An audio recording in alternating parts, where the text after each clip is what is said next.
Ògo ni fún Ọlọ́run lókè ọ̀run. Mo tún wí lẹ́ẹ̀kan sí wípé ògo ni fún Ọlọ́run lókè ọ̀run. Àìkú tó ń gbénu ìmọ́lẹ̀ àgbéyìnga tó pẹ̀yìn ní Ọlọ́run. A yìn ọ́ torí pé ẹ wà ní àtiwá, ẹ ò fi wá lé ìfẹ́ ọ̀tá lọ́wọ́. Ìpinnu ọ̀tá ò jẹ́ kó jọ lórí wa torí wípé ẹ ń jẹ́ ìmíní ní gbogbo ọ̀nà. Ayé gbógun, wọ́n dìtẹ̀, wọ́n lérí, wọ́n sa gbogbo ipá. Ìyẹn Ọlọ́run ń sọ ìmọ̀ wọn dòfo lórí ayé mi, lórí àwọn olùwò wa, lórí àwọn ọmọ tó ń tẹ̀lé wa. Bàbá yìn ọ́ ní gbogbo ọ̀nà torí pé ẹ dára sí wa. Ẹ̀mí inú àwọn wòlíì mímọ́ ayérayé gba ọpẹ́ wa. Ògo ní fọ́lọ́run lókè ọ̀run. Mo kí gbogbo àwa tí a ní oore ọ̀fẹ́ láì tún lè darapọ̀. Ìbùkún Ayọ̀bámi, God bless you. Gbogbo àwa èèyàn tí ó wà ní ibikíbi tẹ́ ò ti mọ wò wá àti ibi tẹ́ ò ti ń wò wá, ibi tẹ́ ò tún ti wò wá nígbà tó bá yá. So a kí gbogbo wa pé a kú ìsinmi ayọ̀ tòní. Bí Olúwa ti wà tẹ́mi rẹ̀ wà láàyè, ọ̀pọ̀lọpọ̀ rẹ̀ yóò ṣojú ẹ̀mí wa. So ní báyìí mo fẹ́ ká sáré lọ sí àwọn ìkóríta kan, mi ò ní gbà wá ní àsìkò tó pọ̀ torí aníbìírè ni wá. Praise the Lord. So mo fẹ́ kí àjọjọ rìn àjò kan. So mo dúpẹ́ lọ́wọ́ gbogbo àwọn ọmọ Ọlọ́run tí wọ́n ń wò wá, táwọn ra dátà tí wọ́n fi ń wò wá.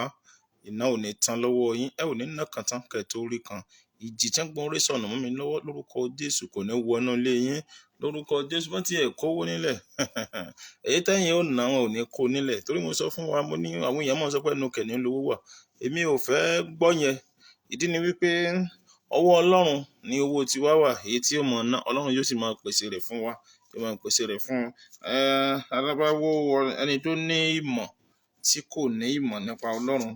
A sọ fún wa pé Ọlọ́run á sọ̀kalẹ̀ láti kówó fún ọ. No, ọba tó ń pèsè fún ẹyẹ ojú ọ̀run, ó pèsè omi fún ikán, ikán sì fi ń kọ́lé lọ. Ọba tó ń pèsè fún ìràlẹ̀, ó ń pèsè fún gbogbo ohun tó dá pátápátá. Mélòó wà lọ́wọ́ àwa tó wá dá láwòrán ara rẹ̀. Nígbà táwa bá ti jẹ́ ti tiẹ̀, dandan náà ni kó pèsè fún wa, yóò sì máa pèsè fún wa lórúkọ Jésù. Kìkì nǹkan kan ni wípé wọ́n tá òfin ní jẹ́ tirẹ̀ mọ́, Ọlọ́run ò ní jẹ́ kó dé bá wa. Wọ́n tá òfin ní ìsìn mọ́, Ọlọ́run ò ní jẹ́ kó kírọ́ọ̀sì ọ̀nà wa. Àmín rẹ̀ pọ̀, sàmí yẹn dáadáa.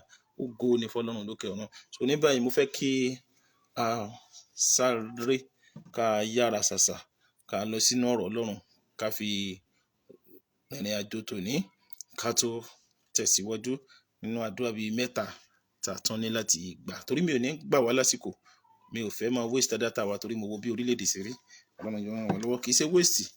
Tó bá farabalẹ̀ gbọ́ ọ̀rọ̀ tá à ń sọ láti jẹ́ òní, ìwọ náà á ní testimony ayọ̀. So mo fẹ́ kó máa share ẹ̀. Ẹ jọ̀ọ́ ẹ máa bá mi share ẹ̀, ẹ sì máa bá mi comment. Yóò dára fún wa. Ẹ máa share ní gbogbo ibikíbi tó bá ti ń dé. Ẹ jẹ́ kó tún rìn jìnnà jù bẹ́ẹ̀ lọ. God bless you.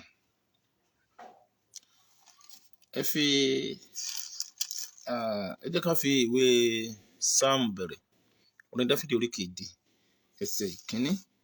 Orin Dáfídì orí keje ẹsẹ̀ àkọ́kọ́ rẹ̀. Psalm 7:1. Ìyìn Olúwa Ọlọ́run mi, ìwọ ni mo gbẹ́kẹ̀mí lé. Gbà mí lọ́wọ́ gbogbo àwọn tí ń ṣe inúnibíni sí mi, kí o sì yọ mí kúrò. Ọ̀rẹ́ báyìí, ó ní Olúwa Ọlọ́run mi, ìwọ ni èmi gbẹ́kẹ̀mí lé. Gbà mí lọ́wọ́ gbogbo àwọn tó ń ṣe inúnibíni sí mi. Ohun tí mo kàn fẹ́ bi wá náà ni wípé màmá bàbá, ta ni ìgbẹ́kẹ̀lé rẹ̀? A mọ̀ wípé òní jẹ́ ọjọ́ ìsinmi ayọ̀. Èmi ò mọ̀ wàásù tí wọ́n sọ fún ọ nínú church. Mi ò mọ̀ èyí tí wọ́n sọ fún ọ níbi tó ti lọ jọ́sìn. Ṣùgbọ́n ohun tèmi ń sọ fún wa lénìí, ó ní wípé ta ni ìgbẹ́kẹ̀lé wa? Kí ló fi ṣègbẹ́kẹ̀lé? Ènìyàn ni àbí Ọlọ́run? Wo iye àwọn tó fẹ́yàn ṣègbẹ́kẹ̀lé wọ́n ń jò ní, wọ́n padà bá ìjákulẹ̀ pàdé nígbẹ̀yìn. Wo iye àwọn tó fi ọrọ̀ wọn ṣe ìgbẹ́kẹ̀lé, ojú towó lọ́sípítù. Wo iye àwọn tí wọ́n fi ohun tí wọ́n ní ṣe ìgbẹ́kẹ̀lé, wọ́n padà bá ìjákulẹ̀ pàdé. Wo iye àwọn tí wọ́n fi sí ọwọ́ wọn apá wọn ṣe ìgbẹ́kẹ̀lé, wọ́n padà bá ìjákulẹ̀ pàdé. So mo rántí iye àwọn tán fi ohun tí wọ́n ń bọ tí ìsọ Ọlọ́run tó dá wọn ṣe ìgbẹ́kẹ̀lé, wọ́n padà bá ìjákulẹ̀ pàdé. So nítorí náà, ọmọ Ọlọ́run, ò bá fi Jésù ṣe ìgbẹ́kẹ̀lé rẹ̀, ẹni tí kì í kú ni.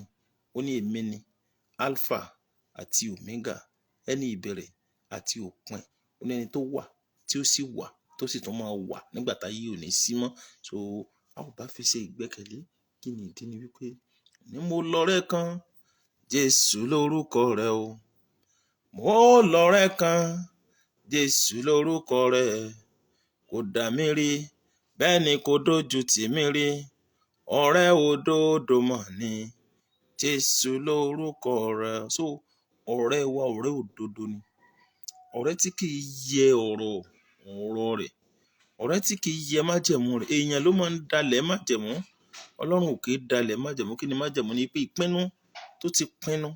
Ènìyàn á sọ fún ọ wípé òun ó ti dúró. Má wọrí, sá máa wẹ̀yìn mi náà ló mọ̀ rí. Ó sì máa wẹ̀yìn lóòótọ́, ó mọ̀ rí. Sógbà tó bá dẹ̀ kan náà, ó kàn wẹ̀yìn ni ló bá rí pé ò rí mọ́. Ọmọ ẹran ti lọ àkẹ́ ẹ̀ láti jẹta. Ó ti lọ nìyẹn. Ṣùgbọ́n tó bá ṣe Ọlọ́run ni, kò sígbà tó wẹ̀yìn tó bá ti dalẹ̀ Ọlọ́run. Jésù náà ò ní dalẹ̀ rẹ̀. Nítorí náà, ẹ jẹ́ ká fi Ọlọ́run ṣe ìgbẹ́kẹ̀lé wa. Ẹ jẹ́ ká dúró nínú rẹ̀. Ẹ jẹ́ dúró ní ìpinnu Ọlọ́run. Dáfídì wípé ó ní Olúwa ìwọ ni mo gbẹ́kẹ̀ mi lé. Má ṣe jẹ́ kí onínúbíni. Olúwa Ọlọ́run mi, ìwọ ni mo gbẹ́kẹ̀ mi lé. Gbà mí lọ́wọ́ àwọn onínúbíni mi. Àwọn tí ń ṣe inúnibíni sí mi. Tí wọ́n pé lóòótọ́ àti ní owó láti ṣe inúnibíni sẹ́lòmí. Wọ́n ń ṣe inúnibíni lóòótọ́. Orúkọ tí ṣe dára fún wa. Ẹ fún mi ní ìṣẹ́jú kan.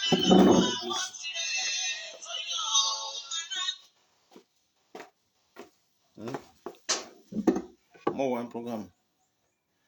Mi ì tí ì lọ báyìí.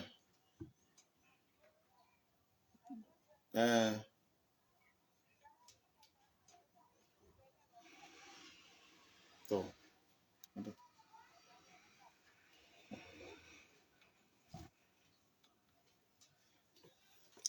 So àwọn ọmọ Ọlọ́run, ìrìn àjò rẹ gẹ́gẹ́ bí Kristẹni, ìrìn àjò ẹ gẹ́gẹ́ bí ẹ̀dá kan tí Ọlọ́run fún ní oore ọ̀fẹ́ láti wà lórí ẹsẹ̀ rẹ̀, òun náà ní pé gbẹ́kẹ̀lé Ọlọ́run. Òun ló lè gbà wá, pàápàá jùlọ àwa tá wà lórílẹ̀-èdè Nàìjíríà yìí. Gbẹ́kẹ̀lé Ọlọ́run o. Gbẹ́kẹ̀lé Ọlọ́run rẹ. Gbẹ́kẹ̀lé ẹlẹ́dàá rẹ. Gbẹ́kẹ̀lé ẹni tó dá ọ. Fi gbẹ́kẹ̀lé rẹ sínú rẹ̀. Sinmi nínú rẹ̀. Sinmi lé. Ó nìkan ló lè gbà ọ́. Àwọn tó níbí ni àwọn tó dìbò fún, tó forí pa oòrùn, inú wọn ò dùn sí ọ. Àwọn tó forí pa oòrùn, tó dúró nítorí wọn pé tán bá fi lè débẹ̀, ẹ ti wà lálàáfíà. Wọn ò ní ìfẹ́ rẹ láti bí i síbẹ̀ hàn. So wọ́n ló nífẹ̀ẹ́ wọn, wọn ò fẹ́ràn rẹ o. Gbé wọn sípò bẹ́ẹ̀, wọ́n yọ àdá tì ọ́. Ó jẹ́ gbẹ́kẹ̀lé Ọlọ́run rẹ. Fi ìgbẹ́kẹ̀lé rẹ sínú Ọlọ́run. Yóò dára fún wa. Psalm 31 verse 15. Psalm 31 verse 15. Bẹ́ẹ̀ ni láti dánu dúró. A ó ṣe gbàdúrà lórúkọ Jésù. Ọ̀run yóò gbà wá kúrò lọ́wọ́ oyún níbí ni, pàápàá jùlọ ìjọba tó ń ṣe níbí ní sí wa. Ọ̀run yóò gbà wá o. Psalm 31 verse 15.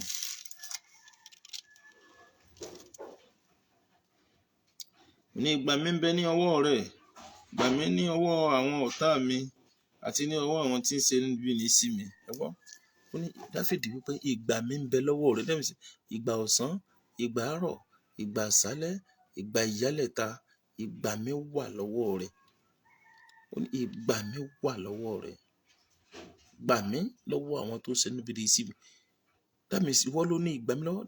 Rántí ọ̀rọ̀ Paul Apostle. Paul wípé ó ní nígbà tí mo wà láàyè, ó ní mo wà ní ọwọ́ rẹ̀ Ọlọ́run. Ó ní nígbà tí mi ò tún ní sí láàyè mọ́, ní ọwọ́ rẹ̀ náà ni mo wà. That means ìwà láàyè, ó ní ó wà ní ọwọ́ Ọlọ́run. Nígbà tó tún ti kù díẹ̀ káàtó, ọwọ́ Ọlọ́run náà tún ló wà. So that means ó ti fi ìgbẹ́kẹ̀lé rẹ̀ sí ọwọ́ Elédùmarè. Ìdí nìyẹn tí Paul fi ṣẹ̀ṣẹ̀ ló sì tayọ. Àwọn tó bá ti gbẹ́kẹ̀lé Ọlọ́run, wọ́n máa ń tayọ ni. Ẹ wo Dáfídì. Gbogbo ìgbà mi ọwọ́ rẹ̀ náà ló wà.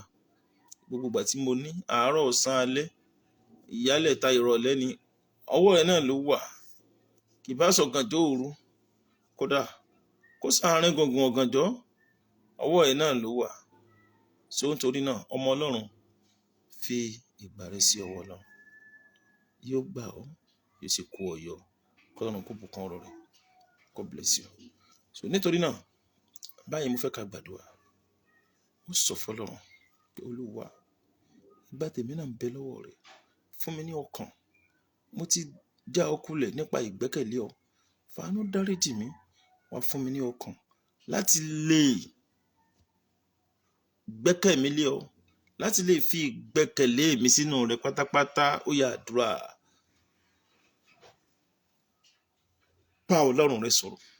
Olúwa, fún mi ní ọkàn láti lè gbẹ́kẹ̀lé ọ, láti lè fi ìgbẹ́kẹ̀lé mi sínú rẹ pátápátá. Jésù Olúwa wa, àmín, àmín, àmín lórúkọ Jésù.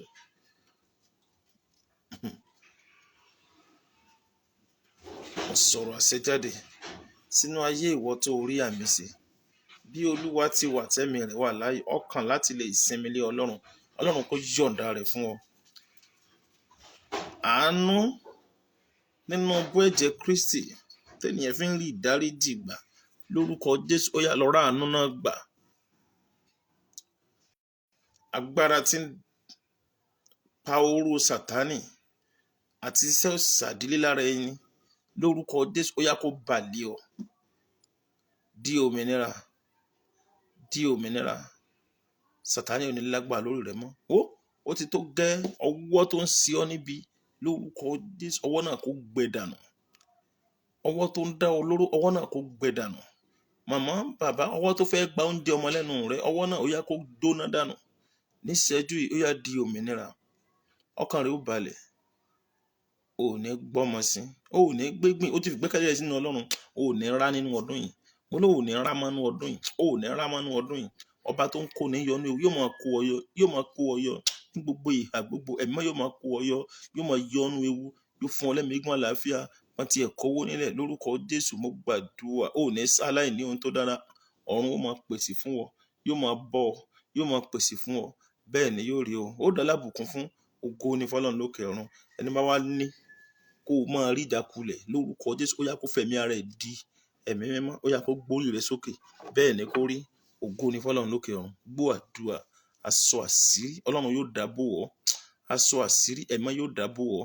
Olúwa Ọlọ́run olùpèsè ní ìhà gbogbo lórúkọ Jésù yóò máa pèsè fún ọ. Olúwa Ọlọ́run olùpèsè Jehovah Jireh ní ìgbà gbogbo ní ìhà gbogbo yóò máa pèsè fáìní rẹ. Bẹ́ẹ̀ ni yóò rí o. Màmá, bàbá, o ò ní wálẹ̀. Ó ti gòkè náà lórúkọ Jésù. O ò ní dẹni ilẹ̀. Agbára tó bá jẹ́ pé wọ́n mọ yóò mọ rí ìjákulẹ̀ lórí iṣẹ́ rẹ, lórí owó rẹ lórúkọ Jésù. Agbára náà kó di òkú. O ò ní wálẹ̀ o. Ó máa ròkè sá. Ó máa pọ̀ sínú oore ọ̀fẹ́. Ó máa dá lágbára sínú Ọlọ́run. Bẹ́ẹ̀ ni yóò rí. Gbọ́ àdúrà. Jésù Olúwa wa. Àmín, àmín, àmín lórúkọ Jésù. Hallelujah, hallelujah, hallelujah. Ògo Ọlọ́run lókè ọ̀run.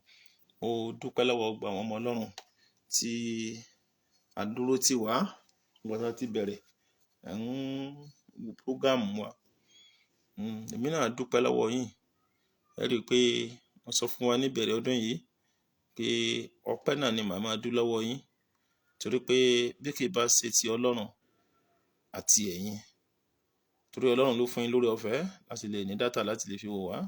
So ọ̀rọ̀ wa lákàn dàbí ẹni tó ń sọ̀rọ̀ ságbọ̀n lásán.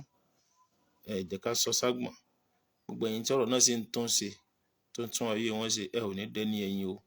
Èrè wa ó ń bẹ láyé yìí àti láyé tí ń bọ̀ lórúkọ Jésù. Èrè méjèèjì ẹ ó jẹ pọ̀. Bẹ́ẹ̀ ni yóò rí o.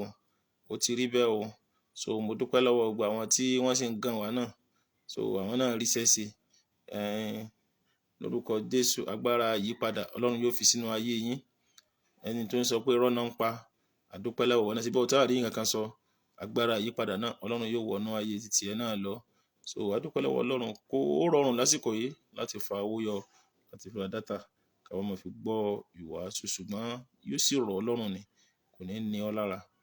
God bless you. Ẹ jẹ́ ká pàdé lórí Instagram, TikTok, Christ Campaign TV. So a lọ sórí TikTok, orí YouTube, orí Instagram Ajiwole 477. So Ọlọ́run yóò ràn wá lọ́wọ́.